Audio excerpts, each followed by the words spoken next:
사랑의 아버지 하나님, 참으로 감사합니다. 저희들 벌써 2012년도 세 번째 달 첫째 주를 맞이하면서 이 세상은 저희를 하나님 앞에 나오지 못하게 하려고 수많은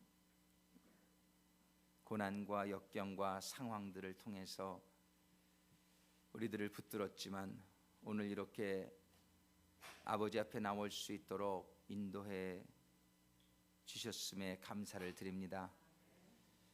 오늘도 주님이 주시고자 하시는 말씀을 통해서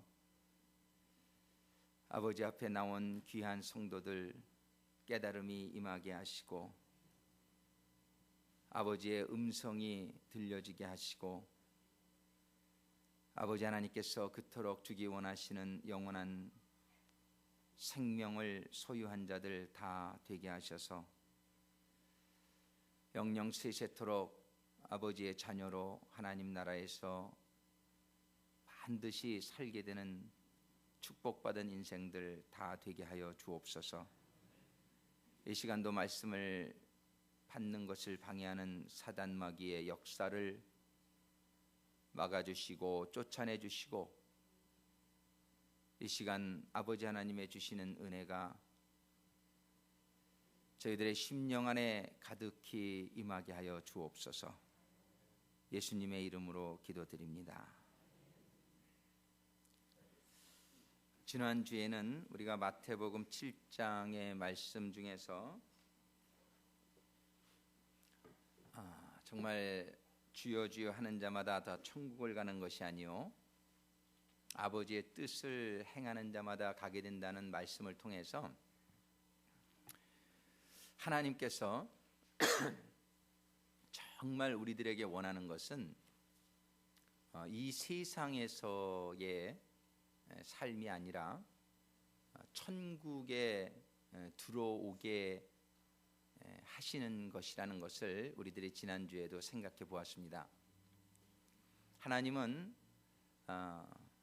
우리들이 이 세상에서 잘 살고 잘 먹는 것도 관심이 있으십니다. 하지만 하나님이 정말 관심이 있는 것을 우리들이 잘 깨달아 알 수 있게 되기를 원합니다. 하나님은 우리가 살고 있는 이 세상보다 훨씬 완전하고 너무나 좋고 너무나 행복한 천국이라는 곳에 하나님은 계십니다. 하나님은 그 천국에다가 우리 인간을 창조하지 아니하시고 이 세상을 창조하시고 여기에 우리 인간을 창조하신 목적이 있는데, 그것은 천국에서는 이루어질 수 없는, 천국에다가 우리를 창조하셨으면 우리가 천사와 같은 상태였을 거예요. 그런데 그 천사들은 죄를 짓게 되었을 때에 천국에서 영영이 쫓겨남을 받게 되고 다시는 천국에 돌아갈 수 없는 그런 처지에 처하게 되었습니다. 우리가 천국에서 창조되었더라면 아마 천사와 같은 그런 상황을 벗어나지 못하고 죄를 짓게 되면 영원한 죽음에 들어갈 수밖에 없는 그런 상황이었을 거예요. 그런데 하나님께서는 그래서 우리들에게 영원한 생명을 주시기 위해서, 영원히 천국에서 살 수 있는 자녀를 구하기 위해서, 영원히 죄의 문제를 해결하기 위해서 그 해결할 수 있는 방법이 가능한 이 땅을 창조하셨다는 사실을 여러분들이 잘 이해할 수 있기를 바랍니다. 여러분들이 조금만 생각하면 이 원리를 깨달을 수 있게 됩니다. 하나님이 왜 그 좋은 천국을 놔두고 이 땅에다가 우리를 창조하셨을까? 이거를 잘 깨달으시면, 그런데 하나님은 이 땅이 필요했지만 이 땅이 필요한 것은 우리들에게 영생을 얻게 하는 데에 이 땅이 필요한 것이지, 하나님은 이 땅에서 우리가 영영세세토록 살라고 이 땅을 주신 것이 아니라는 사실을 잊지 마시기를 바랍니다. 이 땅에서 우리가 영영세세토록 사는 게 하나님의 뜻이라면 우리의 인생을 이렇게 100년, 120년 요 정도로 살게끔 하시를 거예요. 우리가 영원한 시간에 우리가 비교해 보면 우리가 이 세상에서 살게 되는 100년, 120년의 시간은 너무나 짧은 시간이라는 생각을 잊지 마시기를 바랍니다. 하나님의 관심은 우리가 이 세상에 사는 100년, 120년에 있지 아니하고 하나님의 관심은 우리가 이 땅에 사는 동안에 우리가 하나님을 깨닫고 우리의 죄를 영원토록 해결해 주시는 예수 그리스도를 깨달아서 우리가 하늘나라에 와서 영원히 사는 것에 모든 관심이 있고 그것을 위해서 하나님께서는 예수 그리스도를 보내주셨고 그것을 위해서 하나님께서는 우리에게 성경을 주셨다는 사실을 여러분들이 잊지 마시기를 바랍니다. 이러한 것이 잘 이해가 안 되면 사람들이 헷갈리게 돼요. 내가 왜 하나님 잘 믿고 사는데 이 세상에서 왜 고난을 당해야 되나? 내가 이 세상의 문제들이 왜 잘 해결되지를 않는가? 이런 일들에 대한 해결을 이해를 하지 못해요. 하나님은 여러분들에게 우리들에게 이 세상에서 사는 동안에 우리가 해결할 수 없는 문제들을 통해서 하나님을 만나게 되기를 원하시는 걸 믿으시면 아멘하기 바랍니다. 그걸 이해하셔야 여러분. 여러분들이 해결할 수 없는 일이 없으면 여러분들이 하나님을 찾지 않을 확률이 너무나 높은 거예요. 여러분들이 해결할 수 없는 일들이 발생하기 때문에 여러분들은 어쩔 수 없이 무릎을 꿇게 되고 여러분들은 어쩔 수 없이 전지전능하신 하나님이라는 존재가 정말 있는 거 아닌가? 내가 그분한테 내가 부탁해야 되는 거 아닌가? 여러분들이 해결할 수 없는 세상의 의사나 돈이 해결할 수 없는 문제들을 여러분들이 만나게 될 때 여러분들은 그때 비로소 무릎을 꿇게 되기 때문에 그때 비로소 하나님을 찾기 때문에 우리들에게는 이런 일들이 있는 거예요. 우리들에게 이러한 당하는 모든 환난과 고통은 하나님을 우리들에게 깨닫게 해주시기 위하며 하나님이 우리를 만나기 위하며 하나님이 우리에게 그 일을 통해서 영원한 생명을 주시기 위한 가운데에 일어나는 일들인 것을 여러분들이 꼭 깨달으시기를 주님의 이름으로 축원합니다. 성경은 요한복음 20장에 보면은 이 성경을 기록한 목적이 하나님이 우리의 영원한 죄를 사함받을 수 있도록 십자가에서 죽게 하신 예수 그리스도를 믿고 영생이 있음을 믿게 하려고 이 책을 썼다고 분명히 기록하고 있어요. 우리 주님께서는 이 땅에 오신 목적이 나는 이 세상에 온 것이 너희들에게 영원한 생명을 주게 오셨다. 요한복음 3장 16절이 하나님이 세상을 이처럼 사랑하사 독생자를 주신 목적이 그 예수를 믿고 멸망치 않고 영생을 주고자 하는 데 목적이 있다는 것을 여러분들 기억하십니까? 우리들이 이 세상에서의 삶의 이유와 목적을 분명히 깨닫지 아니하면 여러분들이 이 세상에서 신앙생활 제대로 할 수 없습니다. 신앙생활 하다가 시험 들고 넘어지고 하나님을 오해하고 원망하고 불평하는 이유가 어디에 있냔 말이에요. 이 세상에서 잘 먹고 잘 사는 게 뜻이라고 생각하는 사람은 이런 오해를 풀 수가 없어요. 이 세상에서 왜 예수 믿으면 잘 먹고 잘 살아야 되는데 왜 더 많은 고난과 고통이 오냔 말이에요. 여러분들이 하나님의 궁극적인 목적을 잘 이해할 수 있게 되기를 주님의 이름으로 축원합니다. 그래야 여러분들의 신앙이 온전한 방향성을 가지고 신앙생활을 하고 성경에 보면 분명히 너희들이 이 세상의 보화를 쌓지 말고 이 세상의 뜻을 두지 말고 이 세상의 마음을 빼앗기지 말고 하늘나라의 보화를 쌓고 하늘나라의 소망을 두고 하늘나라의 영생을 소유하는 데에 너의 인생이 초점 맞춰져야 된다라고 성경이 얘기하는데 너무나 많은 성도들이 이 사실을 깨닫지 못해가지고 이 세상에서 부자 되는 것 때문에 교회 안 나오고 이 세상에서 박사학위 받아야 되는 것 때문에 교회 안 나오고 이 세상에서 노는 것 때문에 교회 안 나오고 그러다가 지옥 가게 되면 어떡할 거예요?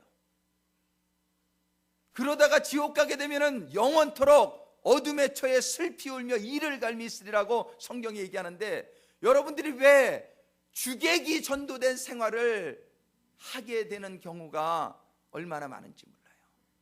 여러분들이 이 세상에, 정말 이 세상에 수증기와 같이 없어질, 너무나 금방 떠나가 버릴 이 세상의 어떤 곳에도 여러분들이 마음을 빼앗기지 않게 되기를 간절히 부탁드립니다.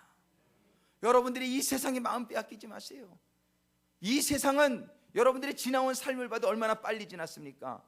이제 눈 깜빡할 새에 여러분은 하나님의 심판대 앞에 서게 되는 날이 옵니다. 여러분들이 이 세상에 소망을 두고 사신 분은 분명히 얘기합니다. 여러분들 천국 못 갑니다. 여러분들 천국 못 갑니다. 여러분들이 천국에 소망을 두고 사는 사람만이 천국에 갈 수 있습니다. 천국을 가기를 원하는 사람만이, 거기에 뜻이 있고 거기에 소망이 있고 거기에 내 집을 준비한 사람만이 천국에 갈 수 있단 말이에요. 여러분들의 뜻이 세상에 있으면 여러분들은 세상과 멸망당하게 됩니다. 이게 저주가 아니라 성경의 말씀입니다. 여러분들이 정말 매주 전하는 이 아버지 하나님의 심정이 여러분들에게 깨달아 줄 수 있게 되기를 바랍니다. 아버지가 정말 여러분들에게 원하는 것은 여러분들이 이 세상에 사는 동안에 정말 이 삶을 이해하고 하나님을 이해하고 영원한 세계를 이해하고 영원한 세계의 하나님 앞에 품속에 와서 하나님과 함께 영생복락을 나누는 것입니다. 그것은 얼마나 좋은 것인지 모릅니다. 말세가 가까워서 그런지 많은 사람들에게 천국과 지옥을 보여주시고 그 간증의 책들이 나오고 간증들이 많이 나와 있습니다. 여러분들이 인터넷이나 이런 데 이렇게 뛰들여 보면 천국과 지옥을 다녀온 많은 분들의 간증을 접할 수 있습니다. 한국 분들뿐만이 아니라 미국 분들, 전 세계에 천국을 갔다 오고 지옥을 경험한 분들이 많이 있습니다. 그들이 쓴 책도 많이 있습니다. 그런데 사람들이 참 그걸 듣고도 믿지 않아요. 꼭 그게 거지 나사로와 부자에게서 부자가 지옥 가가지고서 불꽃에서 그러면서 주님께 부탁을 합니다. 주님, 저를 잠깐만 세상에 보내주게 하셔서 저 아직도 깨닫지 못하고 내 형제들에게 좀 알려주고 오게 해주세요. 나처럼 이렇게 지옥 오지 않을 수 있도록 저에게 기회를 주세요. 그러니까는 하나님이 그래요. 주님이, 네가 죽은 자가 다시 살아난다 해도 저들이 믿지 않아. 저들에게는 선지자를 주고 내가 말씀 전하는 자를 주어서 그들의 말을 믿지 않는다면 그들은 네가 살아나도 믿지 않아. 하나님이 안 보내주세요. 이 세상에서 지금 여러분들이 아직 삶이 남아있고 천국을 갈 수 있는 기회가 아직 여러분들이 있고 이런 설교를 들을 수 있는 이 기회가 있다는 것이 여러분들을 참 다행스럽게 여기시기를 바랍니다. 아직 기회가 있을 때에, 나중에는 기회가 없어요. 여러분들이 주님 앞에 서겠을 때에는 내가 그렇게 살걸, 내가 천국에 소망 두고 살걸, 내가 목사님 말씀 들을걸, 내가 정말 이 세상에서 이 세상의 것에 마음 빼앗기지 않고 천국에 소망 두고 살걸, 천국의 보화를 쌓으며 살걸, 그때 가서 그렇게 얘기해 봐야 그때는 기회가 없다는 것이에요. 지금 여러분들이 정말 여러분들의 삶 속에 언제 다가오지 못할 죽음, 그 죽음이 오기 전에 여러분들이 이 사실을 분명히 깨달을 수 있게 되기를 주님의 이름으로 축원합니다. 오늘 본문의 말씀이 주님께서 회개하라 말씀하시면서 회개하라, 천국이 가까웠느니라. 지금 이 회개하라는 메시지는요, 여러분 참 얼마나 중요한 메시지인지 모르는데 오늘날 교회에서 많이 선포되지 않고 있는 메시지예요. 왜냐하면 회개하라는 메시지 들으면 좀 기분이 좀 그렇거든요. 좀 이렇게 우울해지기도 하고 무거워지기도 해요. 그래서 거기 고린도 후서에 보면 근데 그런 말씀이 있어요. 하나님의 뜻대로 하는 근심은 후회할 것이 없는 구원에 이르게 하는 회개를 이루는 것이요 세상의 근심은 사망을 이루는 것이니라. 여러분들, 제가 지금 막 이렇게 천국 얘기하고 이 세상에서 잘 살아야 되고 지옥도 갈 수 있다는 얘기 들으니까 좀 마음이 무겁지 않으세요? 그런데 성경에 보면 그렇게 얘기해요. Godly sorrow brings repentance. 하나님이 주는 근심, 이런 근심은 우리가 해야 되는 근심이라는 것이에요. 하나님이 주는 이런 근심은 우리에게 회개를 이루게 하고 이러한 근심은 후회할 것이 없는 구원에 이르게 된다는 것이에요. 저는 여러분들에게 오늘 좀 근심을 드리고자 합니다. Godly sorrow, 하나님이 주시는 근심, 내가 정말 지옥 가면 어떡하나, 이런 근심, 이거는 해야 되는 근심이에요. 그런데 여러분들의 세상적인 근심, 내가 아파서 죽으면 어떡하나, 내가 이 장사가 망하면 어떡하나, 이러한 세상적인 근심은 여러분들을 죽음에 이르게 합니다. 세상적인 근심은 도무지 하지 말라고 성경이 얘기해요. 그런데 하나님이 주시는 영적인 근심은 여러분들이 할 때에 여러분들에게 후회하지 않는 구원에 이르게 하는, 오직 너희를 회개를 이르게 해서 회개를 이르게 해서, 이런 근심은 우리를 회개를 이루게 해서 후회할 것이 없는 구원에 이르게 한다라고 고린도후서 7장 9절로 10절이 말씀해 주시고 있어요. 여러분들 오늘 정말 저하고 오늘 하나님께 주시는 말씀을 받을 때에 정말 여러분들의 마음속에 근심할 수 있게 되기를 주님의 이름으로 축원합니다. 이거는 세상적인 근심을 말하는 것이 아니요, 정말 내가 지옥 가면 어떡하지? 내가 정말 제대로 살고 있나? 내가 정말 천국 갈 수 있나? 이런 근심을 좀 할 수 있게 되기를 바랍니다. 오늘 본문의 이 회개하라는 메시지는 예수님만 주신 게 아니에요. 예수님 전에 나왔던 세례 요한, 그 세례 요한도 첫 번째 메시지가 동일한 메시지였어요. 회개하라. 예수님도 첫 번째 메시지가 회개하라. 또 누가복음 6장에 보면은 예수님께서 12제자를 가르치셔가지고 세상으로 내보내는데, 성경에 보면은 제자들이 나가서 회개하라 전파하고, 마가복음 6장 12절이 그렇게 기록합니다. 제자들이 나가서 첫 번째 전한 메시지도 회개하라 했다는 것을 성경이 기록하고 있어요. 그럼 이 회개한다는 것이 왜 이렇게 중요한 것일까요? 왜 세례 요한도 첫 번째 메시지가 회개하라요? 예수님의 메시지도 첫 번째 메시지가 회개하라요? 12 제자들의 나가서 한 것도 회개하라요? 여러분들 성령 충만이 마가의 다락방에 임했을 때에 그 사도 베드로가 첫 번째 설교의 주제도 회개하라임을 여러분들 기억하십니까? 그 사도 베드로의 메시지의 내용이 뭐냐면, 너희들을 위하여서 온 예수를 죽였노라. 회개하라. 회개가 왜 이렇게 우리의 신앙생활에 있어서 중요할까요? 우리들이 하나님께서 이 땅의 삶을 통해서 꼭 반드시 첫 번째로 해결해야 될 것이 있는데, 궁극적으로 해결해야 될 것이 있는데, 그것이 뭐냐면 죄의 문제란 말이에요. 죄의 문제. 이 죄 때문에 하늘나라의 천사장으로 있던 루시엘과 그의 3분의 1의 그의 수하에 있던 천사들은 그 죄 때문에 천국에서 쫓겨났단 말이에요. 그 죄 때문에, 그들은 원래 천사였지만 그 죄 때문에 그들이 천국에서 쫓겨나서 이제 사탄과 그의 무리 귀신들이 되었단 말이에요.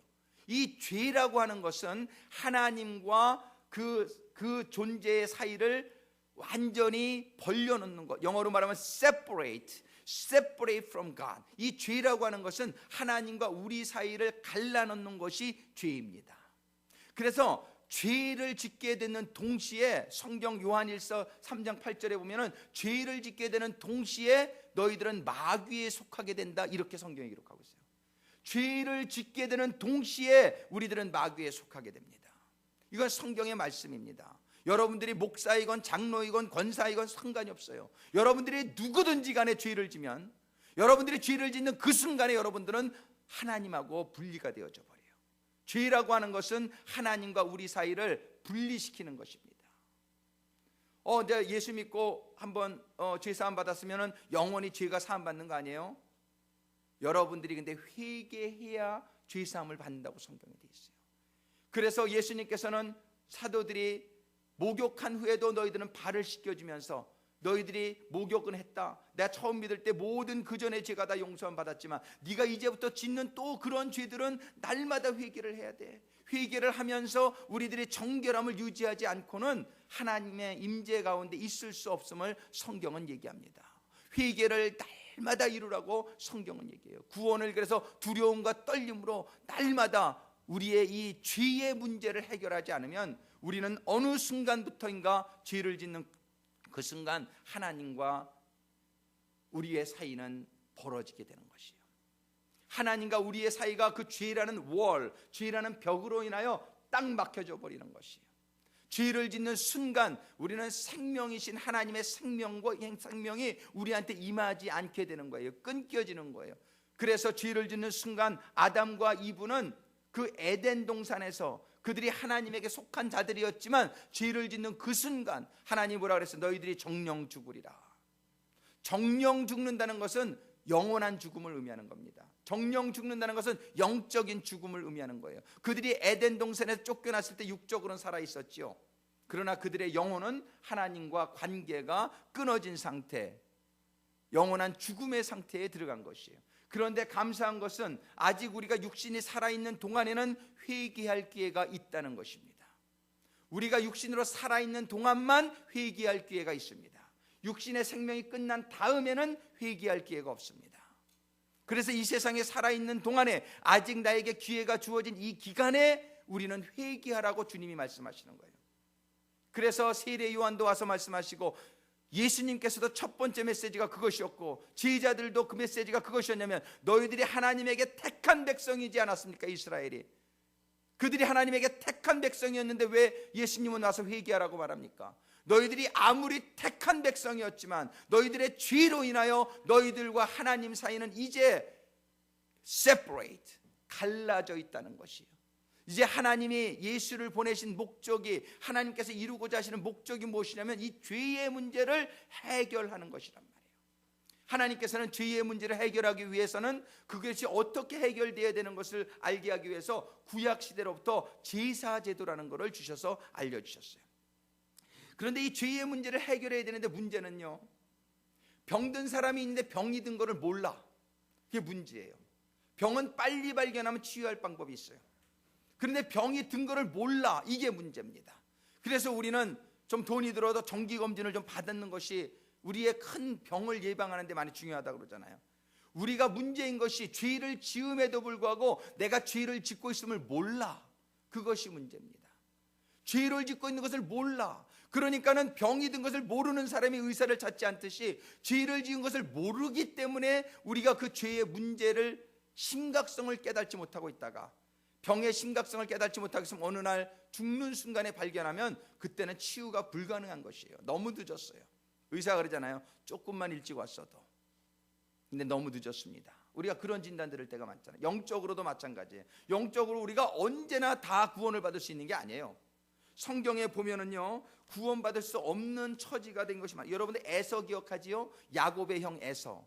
에서가 장자권을 팥죽 한 그릇에 팔은 것을 나중에 후회합니다. 그가 울면서 그거를 돌려달라고 하나님께 기도해요. 근데 성경에 뭐라고 하냐면은 그가 그거를 돌려받지 못했다 그래요. 히브리서 12장 16절 17절에 보면은 이런 말씀이 있어요. 너희 아는 바와 같이 저가 그 위에 축복을 기업으로 받으려고 눈물을 흘리며 구하되 버린 바가 되어 회개할 기회를 얻지 못하였느니라. 기회가 있을 때에 우리가 돌아와야 되는데 에서가 너무나 늦어버린 거예요. 너무나 이제 돌아올 수 없는 처지까지 그가 들어가 버린 거예요. 그때 성경은 분명히 기록합니다. 저가 눈물을 흘리며 구하되 버린 바가 되어 회개할 기회를 얻지 못하였느니라. 회개할 기회가 아직 있을 때에 여러분들이 회개해야 됩니다. 이 기회가 없어질 때가 있을 수 있다라고 얘기해요. 또 어떤 사람에게 회개가 임할 수 없다고 뭐냐면은 히브리서 4장 4절로 6절에 보면 그런 말씀이 있어요. 한번 비침을 얻고 하늘의 은사를 맛보고 성령에 참여한 바 되고 하나님의 선한 말씀과 내세의 능력을 맛보고 타락한 자들은 다시 새롭게 하여 회개케 할 수 없나니. 이거 두려운 말씀이 있어요. 과거에 하나님을 만나고 하나님의 은사도 체험하고 막 그랬지만은 그러고 나서 타락한 자들은 다시는 새롭게 하여 회개케 할 수 없나니. 회개를 할 수 없는 사람들도 있다라고 얘기해요. 이는 자기가 하나님의 아들을 다시 십자가에 못 박아 현저히 욕을 보임이라. 현저히 욕을 보임이라. 영어 성경이면 if they fall away it's impossible to be brought back to repentance because to their loss they are crucifying the Son of God all over again and subjecting him to public disgrace. 하나님을 퍼블릭, 공중에서 다시 너무나 불명예스럽게 만들었기 때문에 이 사람이 예수 믿는 사람인 줄 다 아는데, 이 사람이 예수의 은혜를 체험했던 사람인 걸 다 아는데, 그러고 나서도 하나님을 갖다가 불명예스럽게 한 자는 다시는 회개할 기회를 얻지 못한다라고 성경이 분명히 기록하고 있는 바가 있다는 것이에요. 회개할 수 있는 기회가 없어지기 전에 우리들이 회개할 수 있게 되기를 주님의 이름으로 축원합니다. 여러분들이 아직 회개할 수 있는 기회가 있을 때에 여러분들이 회개를 해야 돼요. 이 회개는 너무나 중요한 것이 이 회개를 하지 못하면 하나님과의 신앙 생활이 끊어지는 거예요. 그건 아주 끊어지는 겁니다. 그런데 문제가 우리의 죄를 깨닫지 못해, 나의 죄를 깨닫지 못해. 그래서 구약 성경에 보면은 이스라엘 백성을 애굽에서 그 광야 땅으로 인도내신 후에 하나님께 첫 번째 주신 게 뭐냐면 제사의 제도예요. 제사를 지낼 때에 우리들이 죄를 지면 제사를 지내야 됐어요. 그 당시에 인간들이 죄를 지면 제사를 지내는데, 제사를 지낼 때는 반드시 살아있는 동물을 데리고 왔어요. 살아있는 동물들을 데려와서 첫 번째 하는 게 뭐냐면 사람들을 그 텐트 앞에 다 모이게 합니다. 이스라엘 백성들을 다 모이게 한 다음에 그게 양이건 그게 소건 그게 염소건 간에 많은 사람들이 있는 가운데에 칼을 높이 들고 제사장이 그의 목에 칼을 팍 찌르게 돼 있어요. 그러면 그게 양이건 소건 비명을 지르면서 피가 그냥 쫙 뻗어오르면서 그 모인 사람들에게 피가 그냥 쫙 이렇게 떨어지게 돼요. 왜 그렇게 잔인하게 하나님은 동물들을 잡으라고 하셨을까요? 왜 그렇게 비명을 지르면서 동물들을 잡게 하고 피가 막 전 사방에 퍼지게 그렇게 하셨느냐 말이에요. 사람들이 이 양이 왜 저렇게 죽어야 되나, 저들이 왜 저렇게 죽임을 당해야 되나를 사람들이 보게 했어요. 그리고 생각하게 만드는 거예요. 생각하게. 그들이 왜 죄 없는 저 영이 죽어야 되나, 죄 없는 저 소가 왜 죽어야 되나. 그럴 때에 그들의 심령 가운데 저들은 우리의 죄를 위해서 죽는 것이지, 이거를 깨닫게 하기 위해서 하나님께서는 그 희생 양들을 그냥 어디 조용히 가서 잡는 게 아니라 반드시 회중 앞에서 살아있는 것을 잡으라고 그렇게 명하신 거예요. 이 제사제도의 의미를 깨닫게 되기를 바라요. 우리가 이 죄를 깨닫지 않고는 회개의 자리에 나오지를 않습니다. 이 교회에 나와도 요즘 회개의 메시지가 너무나 없다 보니까 그저 이 세상에서 어떻게 하면 좀 편안하게 사나, 어떻게 하면 위로받고 사나, 어떻게 하면 건강하게 사나, 맨 이런 거에 관심이 있다 보니까 교회마저도 정작 관심이 있어야 될 천국에는 관심이 없고 이 세상에만 관심이 있게 하는 그러한 신앙생활이 얼마나 횡행하고 있느냐 말이에요. 우리들은 분명히 다시 한번 여러분들께 말씀드립니다. 이 세상은 잠깐 지나가는 곳입니다. 이 세상에 여러분들의 뜻이 두지 않게 되기를 주님의 이름으로 축원합니다. 하나님이 주시고자 하시는 것은 우리들의 이 죄의 문제가 영원히 해결될 수 있는 방법을 통해서 영생을 얻는 것이란 말이에요. 이렇게 죄를 깨닫게 하시고 그 다음에는 그 피를 갖다가 그 번제단에 갖다 뿌리고 그 다음에 그 몸을 다 불태워서 죄의 결과가 얼마나 심한 것인지를 보여주신단 말이에요. 이 속죄제는 다 태워야 돼요. 다 태워야 돼요. 피를 뿌리고 태우고 그 다음에는 물두멍을 거쳐서 거기서 씻고 정결함을 입고, 이거는 세례를 의미합니다. 이제 죄를 씻고서 이제 깨끗하게 되는 그런 우리의 성도의 생활을 의미합니다. 그러고 나서는 성소에 들어가면은 거기에는 말씀을 의미하는 떡상과 왼쪽에 성령을 의미하는 금촛대가 있어요. 그 말씀과 성령의 임재 가운데 기도하면서 하나님의 뜻을 깨닫고 그러고 나서 하나님의 임재 속으로 들어갈 때에 하나님께서 하시는 한마디 말씀을 위해서 그 일을 모두 하는 거예요. 하나님께서는 그 지성소에 들어갈 때에 대제사장에게 피를 제사장이 가지고 와서 피를 뿌리면 하나님의 영광 속에 하나님이 나타나서 제사장이 하는 말이 있어요. 내가 이제 너희의 죄를 사하노라. 그 말씀 한마디를 위해서 이 모든 제사 행위를 하는 거예요. 그 말씀을 받으면 제사장은 너무나 기뻐가지고 이제 나와서 백성들 앞에 말합니다. 이제 너희들의 백성들의 죄가 사함을 받았노라. 그러면은 축제가 일어나는 것이에요. 그것이 바로 속죄일이 일어나는 이스라엘 백성들의 가장 큰 명절입니다. 속죄일, 대속죄일. 이것은 1년에 한 번 하지만 대속죄일 이외에도 언제든지 죄를 지면은 이 일들은 계속 반복되는 거예요. 매일이라도 몇 번이라도 죄를 지을 때마다 그 살아있는 동물이나 이런 걸 가져가서 그걸 치르겠단 말이에요. 그런데 하나님께서는 이 제도가 얼마나 중요한 건지 몰라요. 온 이스라엘 백성들이 1년 중에 이 대속죄일을 가장 큰 성일로, 그래서 모든 백성들이 모여서 그들의 죄가 사함받는 그 기쁨에 들어가는 것을 보게 하셨는데, 이 시작은 죄를 깨닫는 것부터 있다는 사실입니다. 여러분들이 십자가를 보면서 무엇을 깨닫습니까? 무엇을 봅니까? 요즘은 십자가를 목걸이도 해달고 귀걸이도 해달고 반지도 해끼고, 우리가 그런데 십자가는 원래 그렇게 아름다운 장식용품이 아닙니다.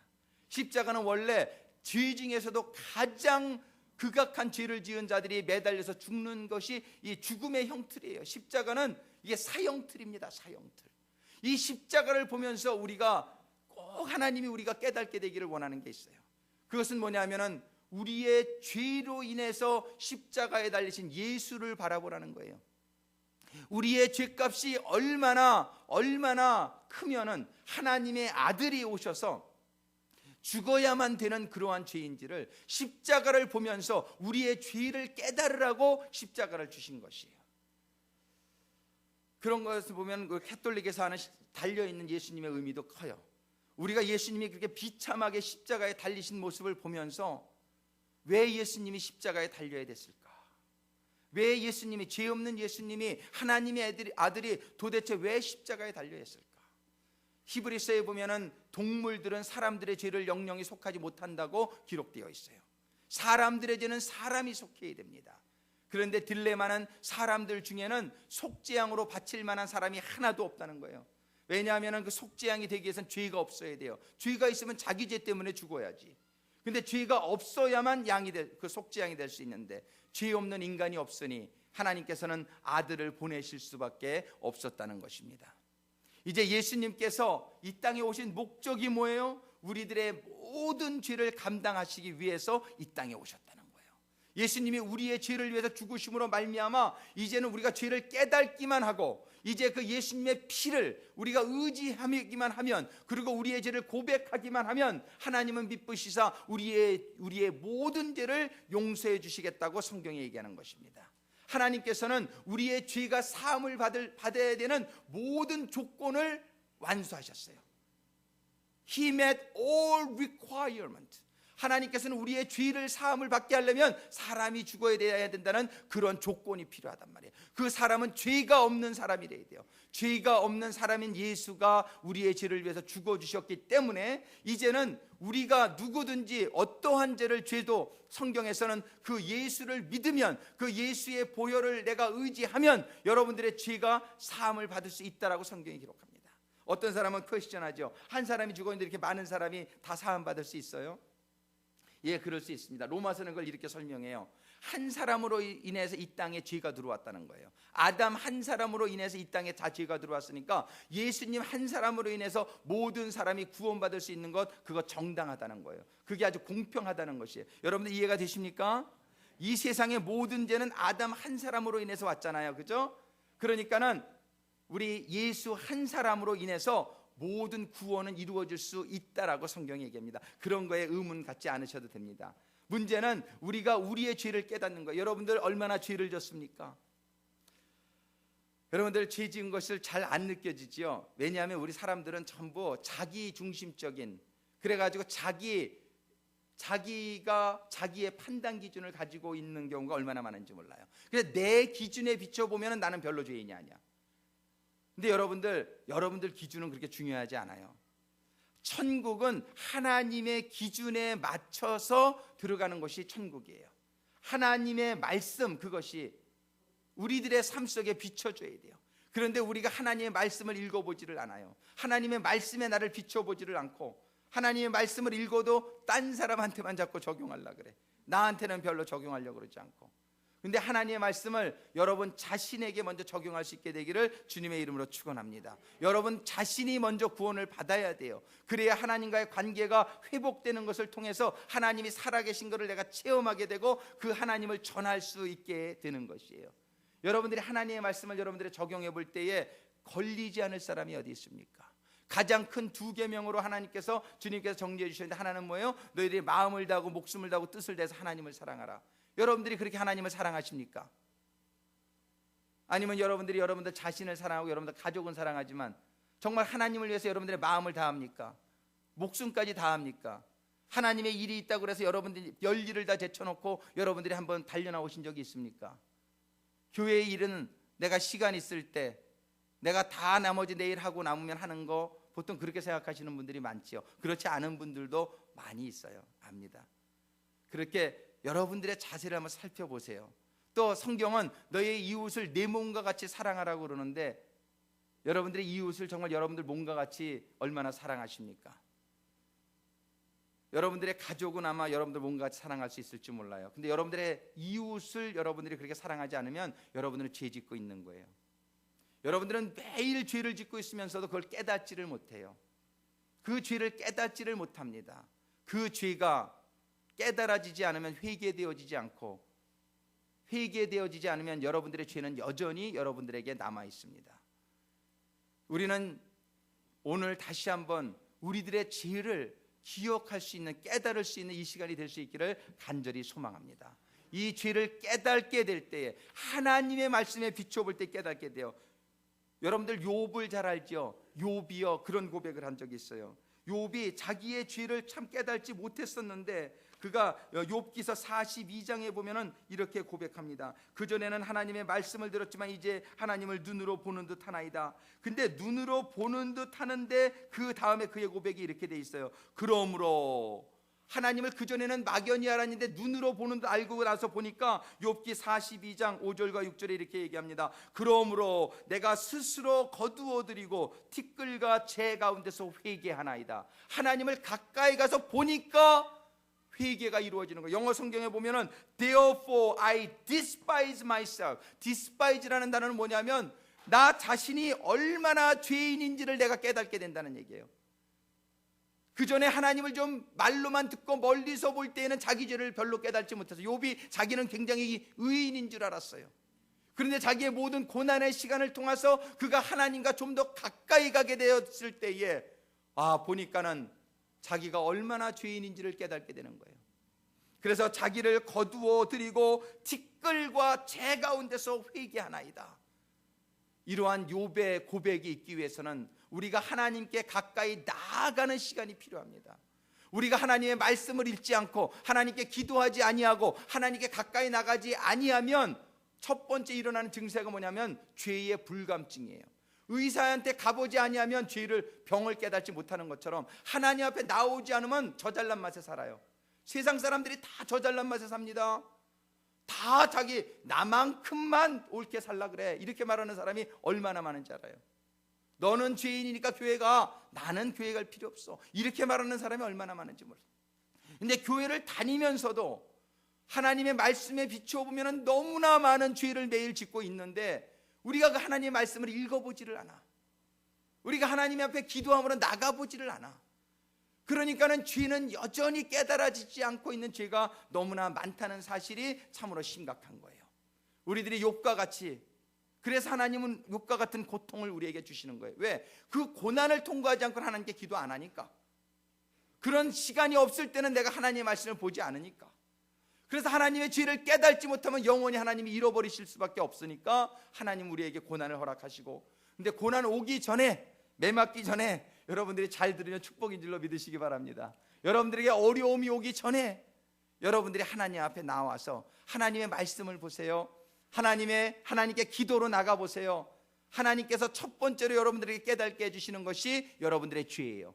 왜냐하면 그 죄가 깨달아지지 않고는 하나님과 더 가까이 갈 수가 없으니까. 그 죄가 하나님과 우리 사이를 막고 있으니까 제일 먼저 하나님이 깨닫게 해주시는 게 여러분들의 죄입니다. 이 죄를 깨닫게 될 때에 여러분들이 하나님 앞에 신실한 마음으로, 진정으로 그 죄를 고백하면서 회개하는 심령이 되시기를 주님의 이름으로 축원합니다.